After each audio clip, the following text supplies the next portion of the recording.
YCP government లో ఇప్పటం అనే village లో రోడ్ ఎక్స్టెన్షన్ కోసం ఏవో ప్రహారీలు తొలగిస్తేనే పవన్ గారు వెహికల్ టాప్ పైన ఎక్కి మరి హంగామా చేసి ఏదో పెద్ద నేరం చేసినట్లు హంగామా చేసి ఆ రోజు ప్రభుత్వం పైన తీవ్రమైనటువంటి విమర్శలు చేశారు. మరి ఈ రోజు అదే పవన్ గారికి వైజాగ్ లో వేలాది కుటుంబాలు బతుకుతున్న ఫుడ్ కోర్ట్స్ వాళ్ళు కనిపించట్లేదా?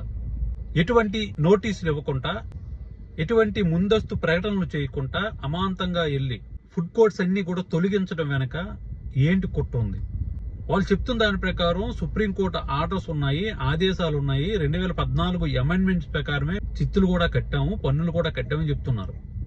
అంత అంగమాగా, అంత కక్ష సాధింపు చర్యల్లాగా వాళ్ళు ఏదో తప్పు చేసినట్లు, వాళ్ళు ఏదో నేరం చేసినట్లు వేలాది కుటుంబాలు ఆధారపడి ఉన్న వైజాగ్ నైట్ ఫుడ్ కోర్ట్స్ కి అంత పెద్ద ఎత్తున తొలగింపు చర్యలకు కారణం ఏంటి?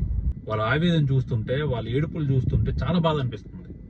ఎందుకంటే వేలాది కుటుంబాలు బతుకుతున్నాయి. ఈ రోజు పవన్ కళ్యాణ్ గారు దీనిపైన స్పందించరా? కూటమి ప్రభుత్వం నేతలు దీనిపైన స్పందించరా? అంత అక్రమంగా, అంత అన్యాయంగా పేదల్ని రోడ్డు పాలు చేయడం ఏంటి? వాళ్ళపైన కక్ష తీర్చుకోవడం ఏంటి?